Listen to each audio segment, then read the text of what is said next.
Bonjour et bienvenue, vous suivez le flash d'information. Le président de la République, Macky Sall, est en tournée économique dans le sud du pays, accompagné de son épouse Marième Sall. Le chef de l'État a eu droit à un accueil chaleureux à Ziguinchor. Les populations sont sorties en masse à Gaine et Diambonne. De nouveaux bateaux pour désenclaver la zone sud.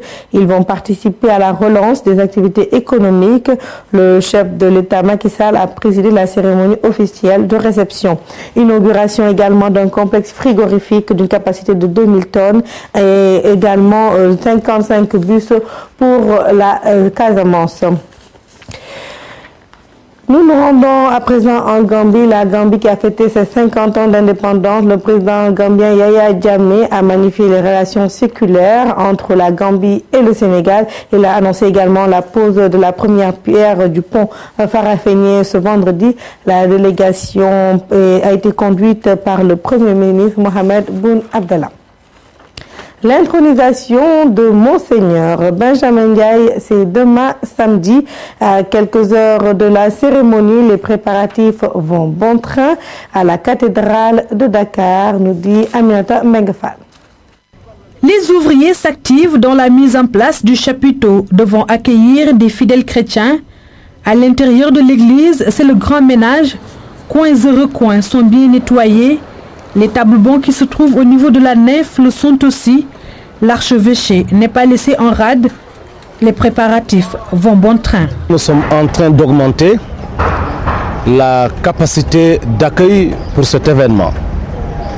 En plus de l'intérieur de la cathédrale, nous sommes en train de mettre en place un grand chapiteau en mesure d'accueillir un grand nombre de personnes. Avec ce chapiteau, nous mettrons en place un écran géant pour permettre à ceux qui y seront de vivre l'événement comme s'ils étaient dans la cathédrale. Nous allons aussi utiliser la crypte de la cathédrale avec des écrans plasma pour permettre à la crypte d'abriter du monde. Et certains angles morts de la cathédrale seront équipés d'écrans plasma.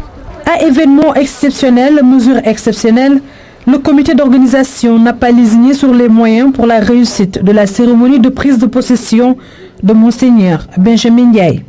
Pour le volet liturgique, qui est extrêmement important, je précise que nous mettrons à la disposition des pèlerins un conducteur en livret qui leur permettra de suivre la cérémonie, de chanter pendant cette cérémonie et de savoir ce qui se passe suivant les étapes que nous allons donc traverser. Pour ce qui est du protocole, tout se met en place. Je voudrais quand même dire aux gens, et c'est important pour moi, que la cathédrale de Dakar est ouverte à tout le monde. À quelques heures de l'événement, la cathédrale de Dakar fait peau neuve pour permettre aux milliers de fidèles attendus d'accueillir dans la plus grande ferveur religieuse le nouvel archevêque, Monseigneur Benjamin Ndiaye. Le développement de toute cette actualité, c'est tout à l'heure dans l'édition de 13h en français que j'aurai le plaisir de vous présenter tout de suite après la suite de votre émission Quinquiliba.